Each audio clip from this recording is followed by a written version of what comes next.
Hello students, today we are going to start our chapter 5 our national goals. Okay, so इस chapter में हम पढ़ने वाले हैं what are the goals we want to achieve या फिर वो goals जो हमारे पास हैं और हमें उनको preserve करके रखना है. Okay, like how we achieve how we achieve that our country should be democratic. Okay जो चीज़ें हैं जैसे नेशनल एम्बलम हो गया, नेशनल फ्लैग हो गया, नेशनल एंथम हो गया, उसे हम प्रिजर्व कैसे रखेंगे, इन सारी चीज़ों के बारे में हम पढ़ेंगे इस चैप्टर में. Okay so what we have to study, what are our national goals. First we study what are our national goals. National goals यानी हमारे नेशन के गोल्स क्या क्या हैं. व्हाट इज़ डेमोक्रेसी, डेमोक्रेसी क्या है हम इसके बारे में पढ़ेंगे. Why are international peace and cooperation important. So then we study why the international peace and cooperation is important. मतलब international peace means दो नेशन या अनदर नेशंस के साथ पीस मेंटेन या कॉपरेशन क्यों इम्पॉर्टेंट है. Okay then what is adult franchise. Adult franchise क्या होती है. What is voting and it is important. What are the important condition for the success of democracy.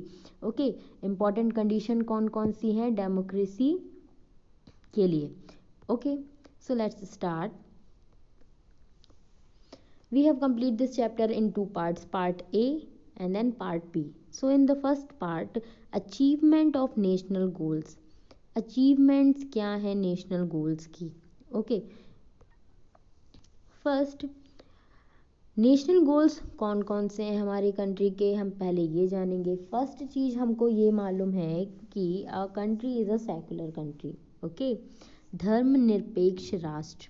Okay so एक चीज़ और हमें मालूम है, India is a democratic country. क्या बोला जा रहा है, India is a democratic country. That means हमारी कंट्री कैसी है, लोकतंत्र. यानी कि पीपल जो है जितने भी लोग यहाँ रहते हैं उनका तंत्र है हमारे देश में. दैट मीन्स लोगों का ही अधिकार है हर जगह. So this called as democratic country. So our country is India is a democratic country. And what are the national goals, democracy, secularism, national unity, freedom, equality, social harmony and international peace and cooperation. एक एक term को हम बहुत अच्छे से पढ़ने वाले हैं. Okay so achievement of national goals. Achievement of national goals means हमको मालूम है India is a democratic country. ठीक है तो हम सारे गोल्स को डेमोक्रेटिकली ही हम क्या करेंगे, अचीव करेंगे. सो हमारी जो कंट्री है उसने एक कॉन्स्टिट्यूशन इस्टेब्लिश किया है, democratic government constituted according to the Indian constitution. Okay जो हमारी कंट्री है, जो डेमोक्रेटिक कंट्री है, उसकी गवर्नमेंट हम कैसे कॉन्स्टिट्यूट करते हैं, फ्रॉम इंडियन कॉन्स्टिट्यूशन, जो हमारे बहुत ही विद्वान, बहुत ही नॉलेजेबल लोगों ने मिलके ड्राफ्ट किया है. ओके और हमको ये भी मालूम है कि जो हमारे पीपल्स हैं वही गवर्नमेंट को इलेक्ट करते हैं. और गवर्नमेंट डेमोक्रेटिक गवर्नमेंट कैसे बनेगी, फ्रॉम इंडियन कॉन्स्टिट्यूशन हम उससे ले रहे हैं. So what is democracy. Democracy actually means every citizen should have equal rights and freedom. Democracy means सारे सिटीजन्स को क्या हो, इक्वल राइट्स हो और इक्वल फ्रीडम हो. ठीक है यह कहलाती है डेमोक्रेसी. सो सबसे पहले बताया जा रहा है all the sections of the society should get equal opportunities to make progress without any discrimination. मतलब without any discrimination, healthy person या फिर पुअर पर्सन जो हो, सिक पर्सन हो, प्रेग्नेंट लेडीज़ हो, चिल्ड्रन हो, डिसेंट पर्सन हो, ओल्ड पर्सनस हो, डिफरेंटली एबल्ड पीपल्स हो, ये सारे सेक्शंस हैं हमारी सोसाइटी के. So how should they get equal opportunities and make progress. तो डेमोक्रेसी क्या बोलती है, सारे सेक्शंस जो है सोसाइटी के उन सभी को इक्वल अपॉर्चुनिटी मिले जिससे वो प्रोग्रेस कर सकें. ठीक है विदाउट एनी डिस्क्रिमिनेशन. ठीक है तो फर्स्ट चीज़ क्या बोल रहा है कि डेमोक्रेटिक कंट्री बनने के लिए या डेमोक्रेसी जो होती है उसके अकॉर्डिंग सारे सेक्शंस जो हैं, सारे सोसाइटी के सेक्शंस जो हैं उनके पास इक्वल राइट्स हो, इक्वल फ्रीडम हो to get the opportunities. Okay second चीज़ क्या बोल रहा है, peoples who play the key role. जो पर्सन, जो लोग हैं वो क्या है, की रोल निभा रहे हैं। कैसे? It is the duty of citizens to elect an ideal government. ये ड्यूटी है हर एक पर्सन की, हर एक सिटीजन की, that to elect an ideal government. एक बहुत अच्छी गवर्नमेंट को कॉन्स्टिट्यूट करना is depend on the person, peoples, है ना, जो की रोल है, जो वोट कर रहे हैं, जो गवर्नमेंट बना रहे हैं, वो कौन है? हम हैं, सिटीजन्स हैं। ठीक है, वो वोट करते हैं एक ऐसे पर्सन को जो हमारे लिए वर्क करेगा, है ना। तो वो वर्क करेगा इसलिए हम उसको वोट दे रहे हैं। वोट दे रहे हैं that means he is the representative और she is the representative of us. ठीक है, they form government and government makes rules and regulations for us. ठीक, तो इसलिए हम उनको चुनेंगे जो अच्छे हों, जो आइडियल गवर्नमेंट बना सकें। इसलिए it is the duty of citizens to elect an ideal government, right. Government can work in the interest of citizens. Government किसके इंटरेस्ट में वर्क करेगी? सिटीजन्स, बिकॉज देन आफ्टर वो उनको ही चुनेगी। ठीक है, इसलिए government can work in the interest of citizen. What fourth thing is saying? Government keeping in view the peoples interest make laws and govern the nation. Government क्या देख रही है? लोगों के इंटरेस्ट के बारे में सोचेगी, उनके लिए रूल्स रेगुलेशंस लॉज बनाएगी और नेशन को चलाएगी। ठीक है, तो गवर्नमेंट क्या करेगी? लोगों का ध्यान रखेगी, उनके इंटरेस्ट के बारे में सोचेगी, उनके लिए लॉज या रूल्स बनाएगी और गवर्न करेगी नेशन को। But pupils are the key models. Why? Because they are choosing the representatives who form the government. Next thing, components of democracy. democracy के कौन कौन से components हैं?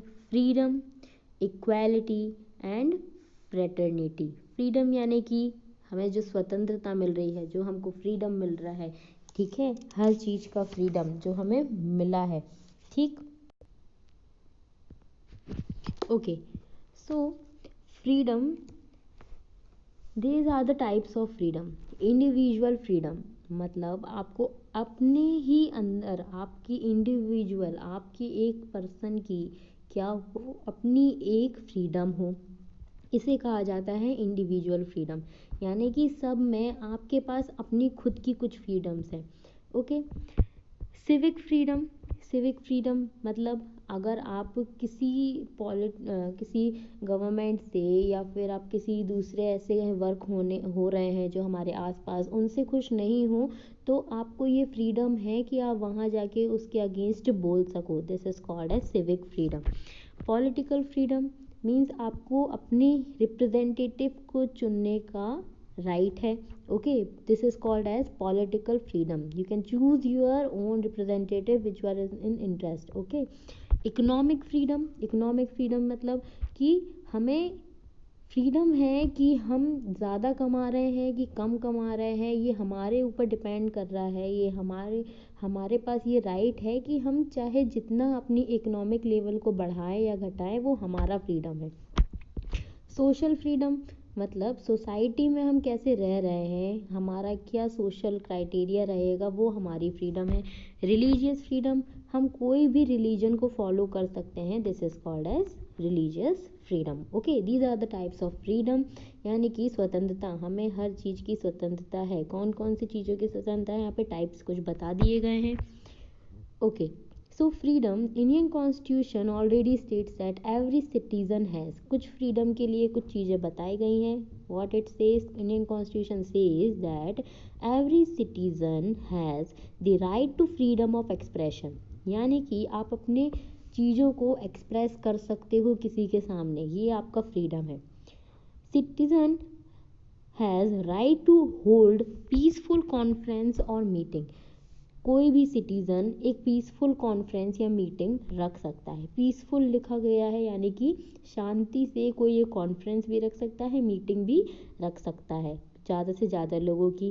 फिर क्या बताया है, every citizen has right to form union. यानी कि एक ग्रुप बनाना, एक ग्रुप ऐसा हो जिसका एक एम हो, उसको हम बोलते हैं यूनियन। दैट मीन्स संघ बनाने की स्वतंत्रता, right to form unions. Okay, every citizen has right और freedom to travel anywhere in India. यानी कि हर एक सिटीज़न को राइट है कि वो इंडिया के अंदर कहीं भी स्वतंत्र रूप से सैर कर सकता है, ट्रैवल कर सकता है, घूमने जा सकता है। ओके, फ्रीडम टू लिव, जीने का अधिकार है, फ्रीडम है, स्वतंत्रता है कि आप जी सकते हो। Freedom to trade also, okay. और फ्रीडम क्या है कि आप ट्रेड कर सकते हो, व्यापार कर सकते हो, ले सकते हो किसी से, एक्सपोर्ट कर सकते हो, that is called as trade. So freedom to trade, so these are the some freedom और rights that Indian constitution already given to the citizen of India. Equality, second thing is equality. What is equality? The equal opportunity being made available by the state for overall development of citizen is called equality. Opportunities यानी कि सारे लोगों को, जितने citizens हैं Indian citizens, they have equal opportunities, यानी कि सबके लिए अपॉर्चुनिटीज़ अवेलेबल है equally, okay, for what, for overall development of citizen, यानी कि उसकी पूरे डेवलपमेंट के लिए, उसके लिए सारे अपॉर्चुनिटीज़ ओपन है, फ्री है, इक्वल है, ओके।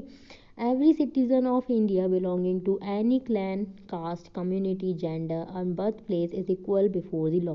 एवरी सिटीज़न, कहीं से भी वो बिलोंग करे, ठीक है, इंडिया के अंदर वो कहीं से भी बिलोंग करे, वो चाहे किसी भी कास्ट का हो, चाहे किसी भी रिलीजन का हो, चाहे किसी भी कम्युनिटी का हो, किसी भी जेंडर का हो, कहीं भी उसका बर्थ हुआ हो, they are equal before the law, वो लॉ के सामने इक्वल है। यानी कि अगर जो रिच के पास लॉज अप्लाई होंगे, वही पुअर के सामने लॉज अप्लाई होंगे। अगर कोई गलत कर रहा है, वो कोई भी जेंडर का हो, वो गलत है, वो कोई भी जेंडर का हो, वो सही है, ठीक है। बर्थ प्लेस कोई भी हो इंडिया में, तो भी उसका क्या होगा, इक्वालिटी उसके ऊपर लगेगी, इक्वल अपॉर्चुनिटीज़ उसको मिलेंगी, ओके।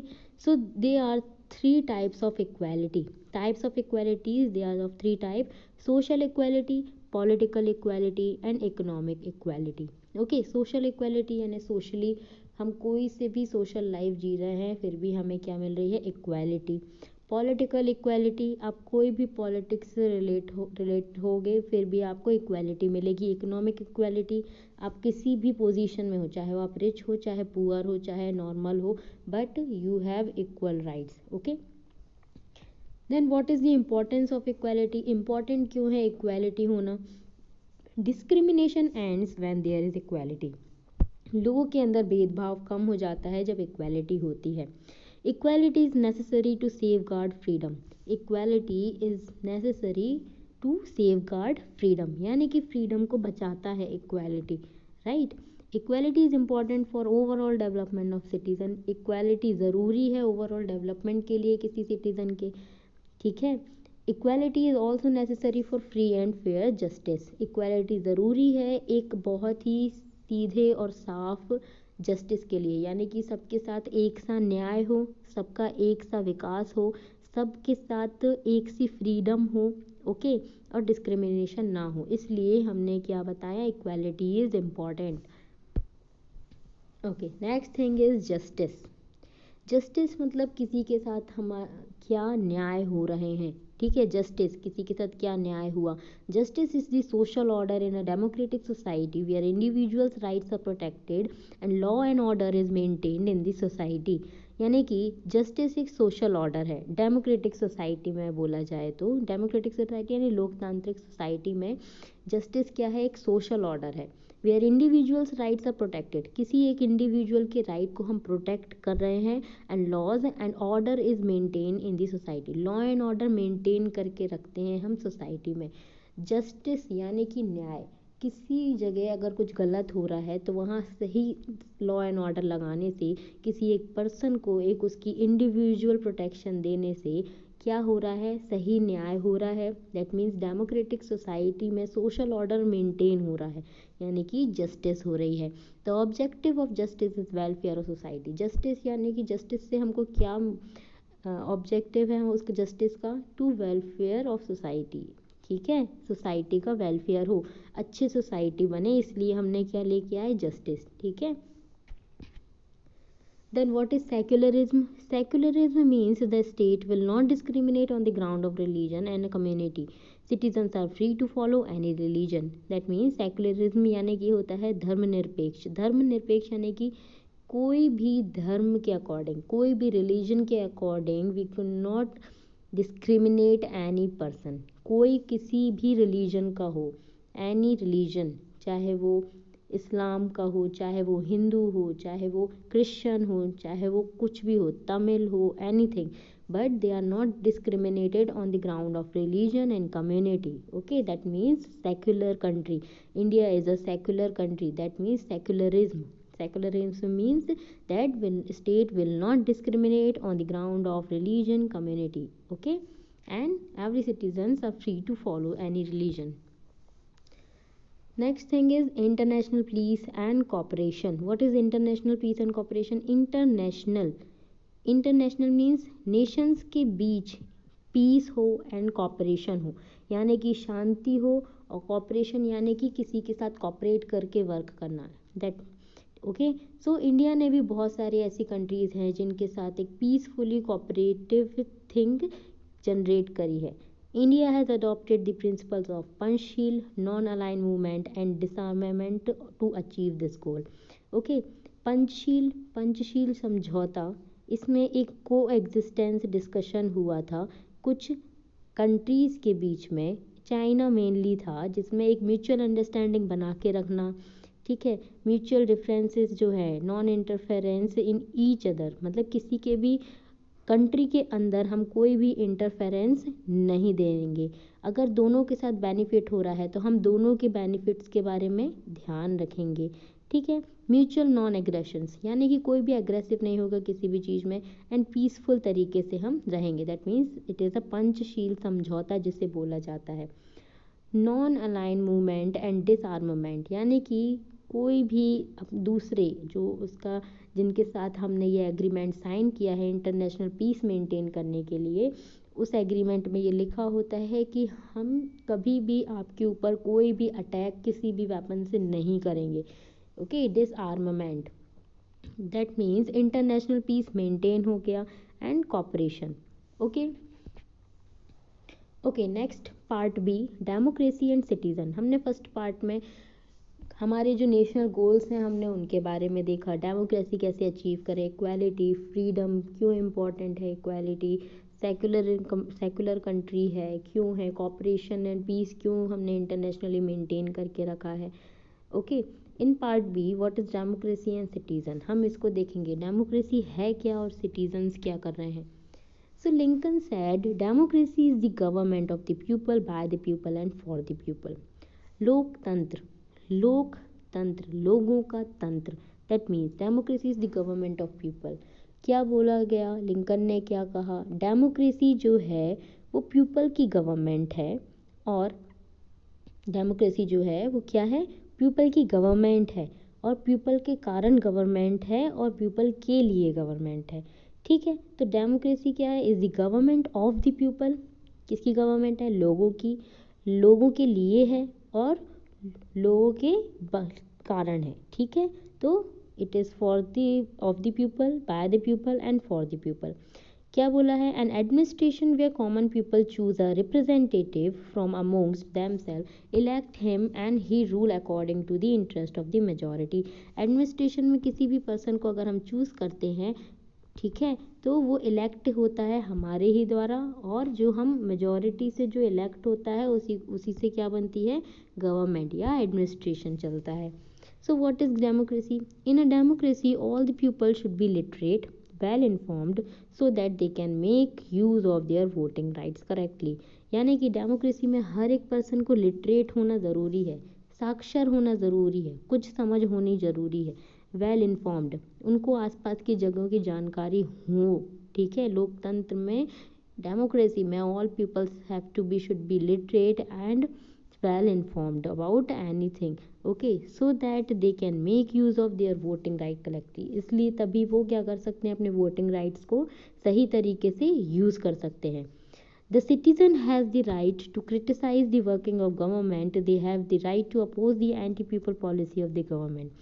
लोगों के पास, सिटीजन्स हैज़ द राइट, उनके पास राइट होता है कि वो किसी गवर्नमेंट की वर्किंग को क्रिटिसाइज़ कर सके, यानी कि अपोज कर सके, जिससे वो वर्क अच्छा करे।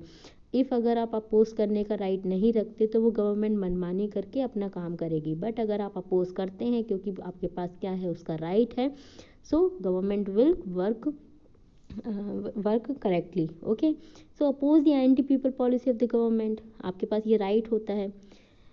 This is the diagram or the picture where awareness is important through any medium like newspaper, television, and public meeting. This is the public meeting where we are informing or giving awareness about the political parties, government, how you can vote, how you will be informed.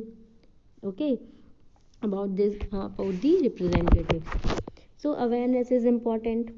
Okay, you have to be literate, you have well informed about any political party. ठीक है. Representative democracy. अब ये representative democracy क्या होती है? एक मोनार्शियल democracy होती है और एक रिप्रेजेंटेटिव यानी कि आपको पीपल सेलेक्ट करते हैं, बट मोनार्शियल ये आपके जो राजा महाराजा होते हैं उन्हीं के बेटे ही राजा महाराजा बनेंगे, आपको वही रूल करेंगे. मोनार्शियल डेमोक्रेसी.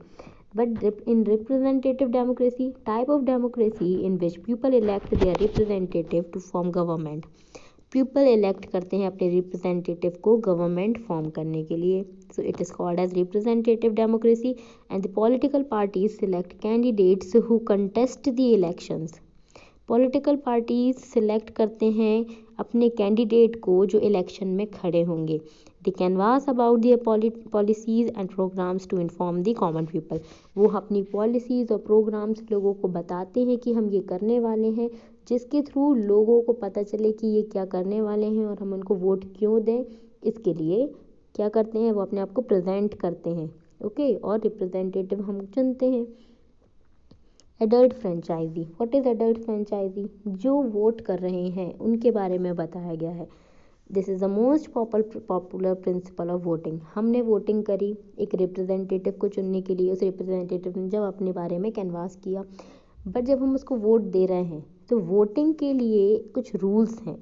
यानी कि मोस्ट पॉपुलर प्रिंसिपल है वोटिंग के लिए that every citizen who has attend the age of 18 years has the right to vote without any bias of gender, caste, race, religion and region. ठीक है, कोई भी पर्सन जब वो 18 के अबव का हो जाता है, 18 years and above has the right to vote. उसके पास वोटिंग पावर होती है जब वो कितने साल का हो जाता है? 18 ईयर्स ओल्ड हो जाता है. अब उसका कोई भी जेंडर हो, कोई भी कास्ट हो, कोई भी रेस का हो, कोई भी रिलीजन का हो, कोई भी रीजन का हो, anything, but he has right और she has right to vote. Okay, this is called as universal adult franchisee. What it called? Universal adult franchisee. Okay, and why voting is important? So in India we have 16 general elections. हमारे पास ज़्यादातर कितने हैं? 16 general elections होते हैं. But in the because of lack of awareness and illiteracy, awareness ना होने के कारण, illiterate होने के कारण मेन रीज़न है कि वोटिंग नहीं हो पाती. यानी कि जो हमारी खुद की ड्यूटी है कि हमें वोट करना है, हमारे रिप्रेजेंटेटिव को चुनना है, बट वही ड्यूटी हमने फॉलो नहीं करी. So because but of the lack of awareness and illiteracy are the main reason behind the use of voting right. Voting right का हम यूज़ ही नहीं करते हैं because it is our duty. ये जो राइट है ये एक तरह से क्या है, हमारी ड्यूटी कि हमें वोट करना है. The voter should be aware of the quality and social activities of the candidate while making the selection. Selection करते टाइम वोटर को मालूम होना चाहिए कि उस पर्सन की क्या क्वालिटी है, क्या उसकी सोशल एक्टिविटीज़ है, कि वो हमारे लिए काम कर सकता है क्या, तभी आप उसको क्या दे सकते हो, वोट दे सकते हो. So voting based on the caste region weakens the democracy. अगर आपकी वोटिंग कास्ट से रिलेटेड हो, रिलीजन से रिलेटेड हो या रीजन से रिलेटेड हो, आप किसी अपने रिलीजन वाले को ही अगर सपोर्ट कर रहे हो, भले वो अच्छा काम ना कर रहा हो, उससे अच्छे काम करने वाला भी हो, बट इसके कारण क्या होगा, डेमोक्रेसी वीक होती है. ठीक है, so voting based on the caste religion and region weakens the democracy. Okay, कुछ राइट्स की बात करने के बाद हमारे पास आते हैं ड्यूटी, हमारे फंडामेंटल राइट्स. फंडामेंटल राइट्स के बारे में कुछ पढ़ा होगा, कुछ ये है, these are the 6 fundamental rights confirmed by the Indian constitution. तो इंडियन कॉन्स्टिट्यूशन ने हमको ये भी बताया कि आपके पास फंडामेंटल राइट है, बेसिक राइट्स जो होते हैं हर एक सिटीज़न के पास.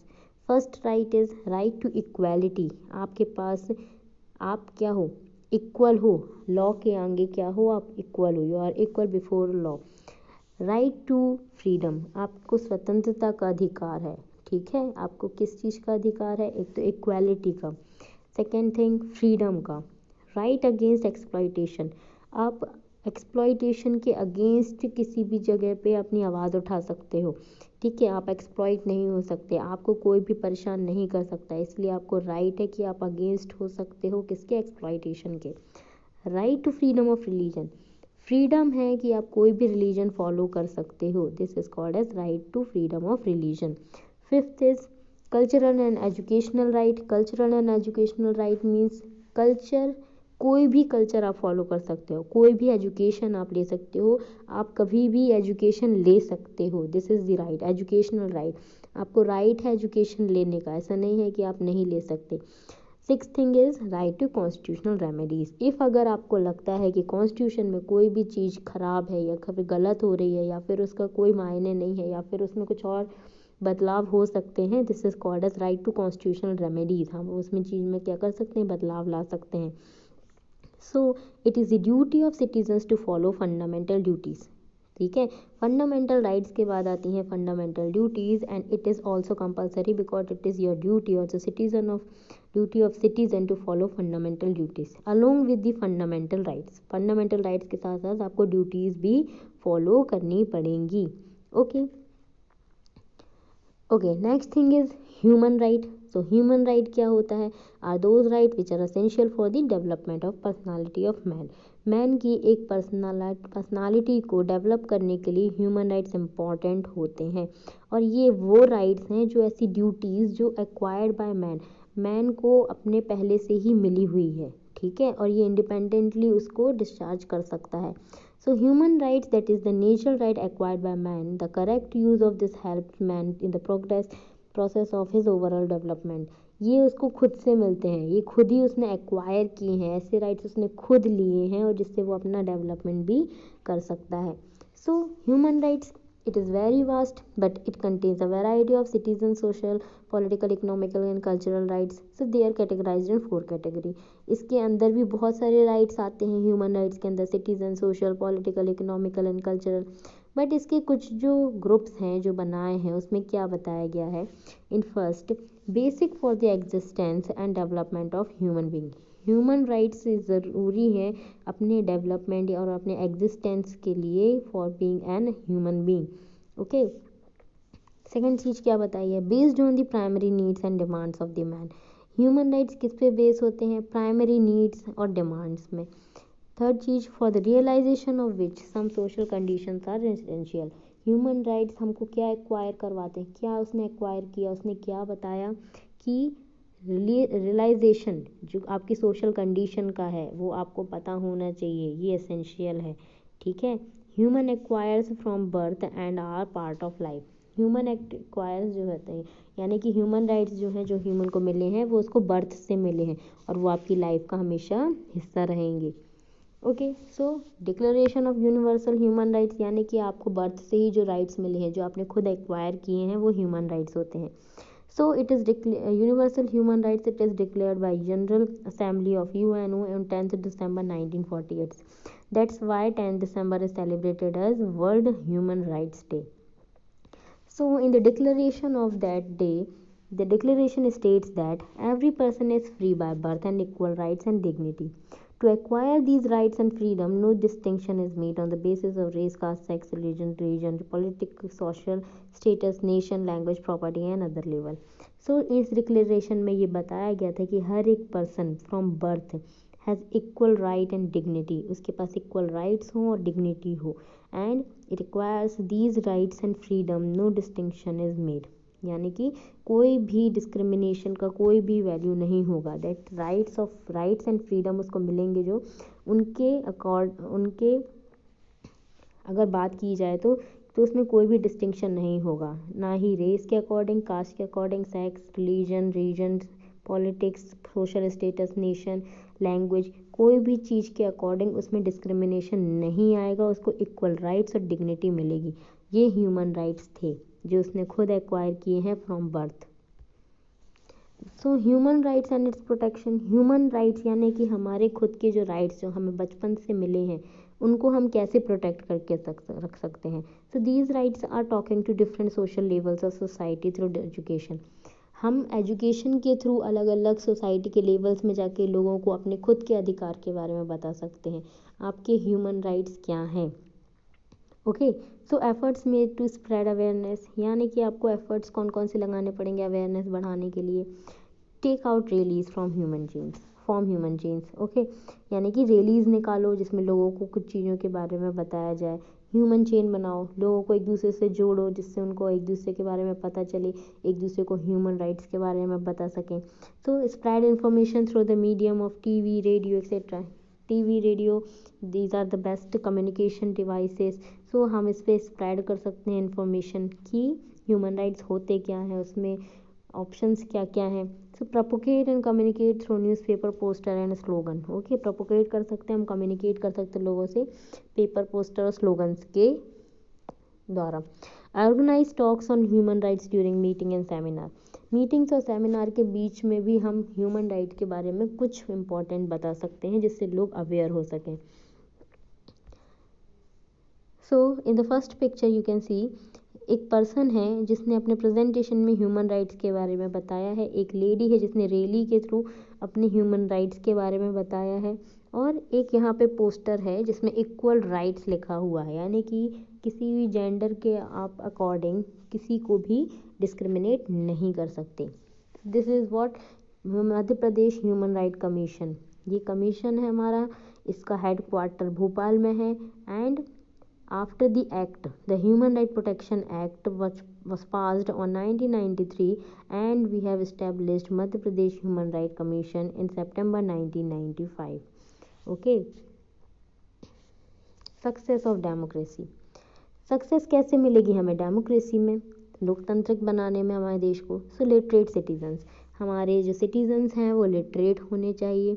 पॉलिटिकल अवेयरनेस, यानी कि लोगों को मालूम होना चाहिए कि पॉलिटिक्स में कौन खड़ा है, किसने आज क्या किया है, किसके पास इतनी चीज़ें हैं, किसके पास इतनी चीज़ें नहीं हैं। लिबर्टी ऑफ प्रेस, यानी कि प्रेस को लिबर्टी होना चाहिए हर जगह जाने की, हर कुछ पूछने की, जिससे लोगों को उनके बारे में, किसी दूसरे पर्सन के बारे में पता चले। Social and economic equality, democracy succession के लिए हमको सोशल और इकोनॉमिक इक्वालिटी मेंटेन करके रखने पड़ेगी। सोशल यानी कि हम दूसरे जगहों के देशों से भी, दूसरे जगह के स्टेट से भी आए लोगों के साथ हम बैठ सकते हैं, बात कर सकते हैं। एंड इकोनॉमिक्स इक्वालिटी, यानी कि हम कितना भी कमाएं और कितना भी अगर हम कमाएं, अगर हम रिच हैं और हम पुअर हैं तो इसमें कोई भी डिस्क्रिमिनेशन नहीं होना चाहिए। Okay, now the exercise, correct options of the following, choose करना है हमको। नेशनल गोल्स कौन से हमारे इनमें से, democracy. Who said that need peace in world, okay, need peace in the world, who said, Pandit Jawaharlal Nehru. Why is disarmament a must, disarmament ज़रूरी क्यों था, for the peace of world. Question number 4, voting on the basis of caste and religion making democracy, caste और religion के base में अगर हम voting कर रहे हैं सो डेमोक्रेसी कैसी होगी, स्ट्रॉन्ग और weak, it is should be weak. Question number 5, age is fixed for adult franchise, what is the age, 18 years. Okay, the fill in the blanks question, short types of questions, not very short type of questions, long answer type questions. Why is international peace and cooperation are important, we have discussed. What are the conditions required for the success of democracy, success of democracy के लिए हमें कौन कौन से important conditions होनी चाहिए। So people को मालूम होना चाहिए कि उनके आइडियल कौन है, उनके बारे में आप पता कर सकते हो पहले से, ठीक है, इलेक्ट करने से पहले। And it is a duty so that government could work in the interest of people, और सिटीजन जब ऐसे अवेयर रहेंगे तो जो गवर्नमेंट है वो वर्क कर सकती है उन पर्सन्स के लिए। Okay, thank you so much.